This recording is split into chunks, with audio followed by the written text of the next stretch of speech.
प्रार्थना जीवन की जरूरी सांस। प्रार्थना ही जीवन, प्रार्थना ही जय जीवन का यही है नियम। भक्त लोगों ने प्रार्थना को जीवन की सांस और विजय मानते हुए गीत गाए हैं। उन्होंने इसको जीवन का नियम भी बताया। यह एक सच्चाई है कि संतों ने प्रार्थना के समय को एक उत्तम समय बताया। लोग क्यों इस विषय को इतना ऊंचा बताते हैं? शायद आप भी ऐसा ही अचंभा करते होंगे। यदि हम प्रार्थना के महत्व को समझ जाएं, तो हम प्रार्थना के बदले सब कुछ खोने को भी तैयार रहेंगे। मैं चाहता हूं कि अपने हृदय को इस विषय पर खोलूं। प्रार्थना प्रेम को आग लगा देती है। हमारी परमेश्वर के साथ घनिष्ठता हमारे प्रेम को दृढ़ करती है। यह उसकी बुलाहट का पहला उद्देश्य है। अपने आरंभ के दिनों में मैं अपनी व्याकुलता के परमेश्वर से बार बार पूछता था कि उसके लिए यह कैसे संभव है कि वह मेरे समान एक प्रेम रहित कीड़े से प्रेम कर सकता है। शायद आप भी इसी प्रकार के प्रश्नों से व्याकुल होंगे। परमेश्वर ने हमको इसलिए बुलाया है कि हम प्रभु यीशु से घनिष्ठ प्रेम रखें। प्रेरित पौलुस अपने कुरिन्थियों की पत्रों में इस विषय को क्या बताता है? परमेश्वर सच्चा है, जिसने तुमको अपने पुत्र हमारे प्रभु यीशु मसीह की संगति में बुलाया है।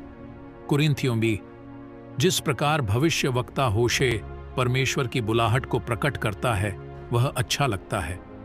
इसलिए देखो, मैं इसे मोहित करके जंगल में ले जाऊंगा और वहां उससे शांति की बातें कहूंगा और वहीं मैं उसको दाख की बारियां दूंगा। होशे 2:14-15।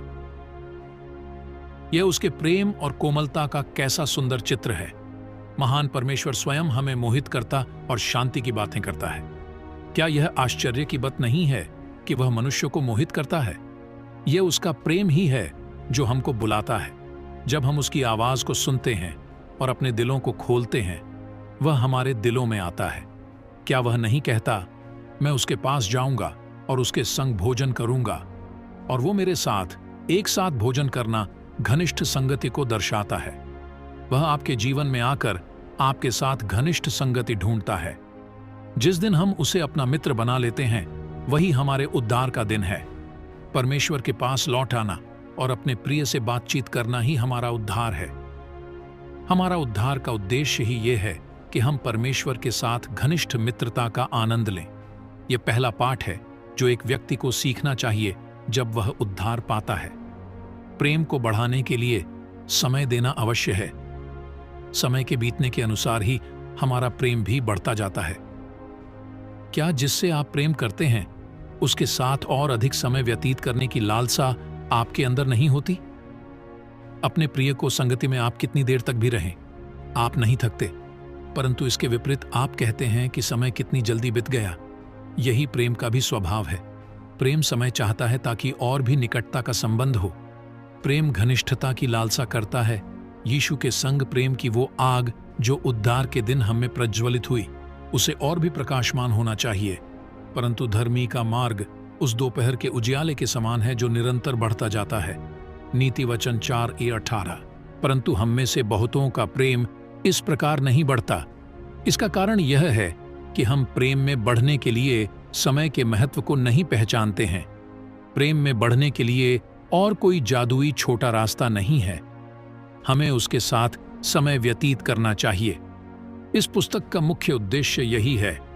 परमेश्वर का हृदय मनुष्य की संगति के लिए तड़पता है। इसीलिए उसने आदम को पैदा किया। वो उसकी आवाज को सुनने की इच्छा रखता है, ठीक उसी प्रकार से जैसे एक माँ अपने तुतलाने वाले बच्चे की आवाज को सुनने की इच्छा रखती है। मैं आपके विचारों को भी दूर ले जाना चाहता हूँ। परमेश्वर एक एक दिन करके चीजों को पैदा कर रहा था। कोई भी सृष्टि उससे बात नहीं कर सकी। उसका हृदय घनिष्ठ संगति के लिए तड़पता था। 6वां दिन आया और उसकी इच्छानुसार उसका पुत्र उत्पन्न हुआ। आप क्या सोचते हैं कि उसने पहले किससे बात की होगी? वह किसके साथ बगीचे में घूमता रहा होगा? कितना सुंदर दृश्य था। परमेश्वर और मनुष्य बाहों में बाहें डालकर घूम रहे थे। उसकी मीठी वाणी से आदम का हृदय प्रेम से भर जाता होगा। परमेश्वर अपने बालक का तुतलाना सुनकर आनंद से भर जाता होगा। कितने आनंद की बात है कि आदम के लिए और संबद्ध दूसरा स्थान रखते थे। उनका संबंध उस दिन टूट गया जिस दिन बनाई हुई सृष्टि ने अपने आप को सृजनहार के स्थान पर रख दी। परमेश्वर के साथ मीठी संगति की आनंद लेने के बाद मनुष्य को और कोई चीज संतुष्ट नहीं कर सकी। उस समय से लेकर मनुष्य का हृदय आज तक परमेश्वर के हृदय और संगति का प्यासा है। परमेश्वर जिसने आदम को पुकारा, हे आदम तू कहाँ है, वह आज भी हमारे निकट आने की लालसा करता है। जब हम नया जन्म पाते हैं तो इस खोई हुई मित्रता को फिर से प्राप्त करते हैं। इस प्रेम को हम प्रार्थना के जीवन द्वारा बढ़ाता है। प्रेम का फूल केवल समय के बगीचे में ही खिलते हैं। एक दूसरे के साथ समय व्यतीत करने से हम एक दूसरे को और भी अच्छी रीति से जान सकते हैं तथा हमारे संबंध भी बढ़ते हैं। इसी प्रकार परमेश्वर के साथ भी होता है। ये समय प्रार्थना का कहा जाता है। परमेश्वर के साथ परिचित होने के लिए धर्मशास्त्र के वीरों ने उसके साथ अधिक समय व्यतीत किया। इब्राहिम परमेश्वर का अच्छा मित्र था। ईश्वरों के ईश्वर ने इस बात को साफ रीति से कह दिया कि इब्राहिम उसका मित्र है, और वे इस प्रकार रहे भी। इस बात पर विचार करते ही कि परमेश्वर और मनुष्य एक दूसरे के मित्र हो सकते हैं, मेरा हृदय आनंद से भर जाता है। इब्राहिम जहां भी गया उसने परमेश्वर के लिए एक वेदी बनाई और परमेश्वर को दंडवत किया है और उससे बातचीत करने के लिए समय निकाला। परमेश्वर आपने भेदों को इब्राहिम से छिपा नशीन रखा। उसने साफ रीति से कहा, ये जो मैं करता हूं क्या इब्राहिम से छिपा रखूं? उत्पत्ति 18:17। इतनी घनिष्ठ मित्रता, जरा सोचें। इब्राहिम परमेश्वर से बातें करता था और परमेश्वर इब्राहिम से। ये बातचीत का समय इनकी मित्रता का लंगर था। क्या आप भी परमेश्वर के साथ घनिष्ठ मित्रता रखने की लालसा रखते हैं? यदि रखते हैं तो अपने प्रार्थना के समय को हर प्रकार से बढ़ाने का प्रयत्न करें। दाऊद एक और परमेश्वर का घनिष्ठ मित्र था। उन दोनों के हृदय जुड़े हुए थे। परमेश्वर ने उसके विषय में कहा, ये मेरे हृदय समान व्यक्ति है। दाऊद की अपनी असफलताएं थीं, फिर भी वह ऐसा व्यक्ति था जो परमेश्वर की संगति की बहुत लालसा रखता था। उसने उसके लिए हृदय से गीत गाए। परमेश्वर उसके सफलता के रहस्य को बतलाता है, इसलिए कि उसने मुझ पर चित्त लगाया है, मैं उसे छुड़ाऊंगा। उसका हृदय परमेश्वर के लिए प्यासा था। उसके लिए प्रार्थना के समय से बढ़कर और कोई समय नहीं था। जैसे हिरणी नदी के जल के लिए हाँफती है, वैसे ही हे परमेश्वर, मैं तेरे लिए हाँफता हूं। जीवते ईश्वर का मैं प्यासा हूं। मैं कब जाकर उसको अपना मुख दिखाऊंगा। भजन संहिता 22:1-2। परमेश्वर के लिए प्यास प्रार्थना की गहरी इच्छा में बदल गई। संसार उसको मरुस्थल जैसा प्रतीत होने लगा। उसके पास परमेश्वर के लिए एक न बुझने वाली प्यास थी। उसने गाया, जब मैं बिछौने पर तेरा स्मरण करूंगा, तब रात को एक एक पहर में तुझ पर ध्यान करूंगा। भजन संहिता 63:6। रात को भी मैं उसके गीत गाऊंगा। परमेश्वर पर ध्यान करना उसका सबसे मीठा अनुभव था। जो प्रभु यीशु से प्रेम करते हैं वे प्रार्थना की समय की लालसा करते हैं। किसी दबाव में कौन है नहीं, परंतु इसलिए कि उसके साथ उन्हें बहुत आनंद मिलता है।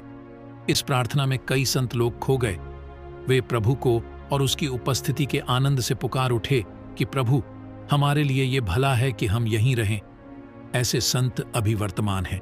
परमेश्वर ऐसे लोगों को खोजता है जो ये कहते हुए उसके पीछे भागते हैं, प्रिय तू कहाँ निवास करता है। प्रभु ऐसे प्रिय संतों में आनंदित रहता है और उन्हें खोजता है। क्या आप इनके समान एक होना चाहते हैं? उसकी संगति में रहना इस प्रकार से है जैसे कि एक बड़े जेवलार में बैठना। इस कोठरी में प्रार्थना करने वाले लोगों ने कहा, यह प्रेम में मोहित है। परमेश्वर जब प्रार्थना करने वालों में आनंद लेता तब कहता है, वे तृप्त होने तक उनको न जगाए। प्रेम के बिना धुन रखना व्यर्थ है। पतरस के हृदय में परमेश्वर की धुन थी। जब उसने पहली बार यीशु के विषय में सुना तो उसका हृदय प्रेम से भर गया। वह चाहता था कि उसके निकट रहे और इसीलिए उसने उसका चेला होने की चुनौती ली। परंतु ऐसा मालूम पड़ता है कि जैसे दिन बीतते गए उसका प्रेम कम होता गया। वह प्रार्थना के समय सो गया। इसके विपरीत कि वह प्रभु यीशु के साथ में गतसमनी में सो गया। जैसे ही उसने प्रभु को पकड़ने वालों को देखा, उसने अपनी तलवार निकालकर भीड़ में एक व्यक्ति का कान काट दिया। प्रभु यीशु के साथ में गतसमनी में सो गए। जैसे ही उसने प्रभु को पकड़ने वालों को देखा, उसने अपनी तलवार निकालकर भीड़ में एक व्यक्ति का कान काट दिया। प्रभु यीशु ने उससे कहा, अपनी तलवार अपने काठी में रख दे। प्रार्थना रहित जोश और धुन व्यर्थ है। प्रभु यीशु ने उसको यह बात साफ रीति से बता दी कि वह केवल उसकी प्रार्थना को चाहता है और न कि उसकी शक्ति का प्रदर्शन। कुछ ही घंटों पहले उसने यह दावा किया था कि वह प्रभु यीशु के साथ बंदीगृह में जाने या मरने को तैयार है। प्रभु यीशु जब मुर्दों में से जी उठे तो पतरस ने पूछा, क्या तू मुझसे इनसे बढ़कर प्रेम करता है? यह प्रश्न आज आपसे भी पूछता है। क्या आप पतरस के समान सकारात्मक उत्तर देंगे? हाँ प्रभु, मैं तुमसे प्रेम करता हूं।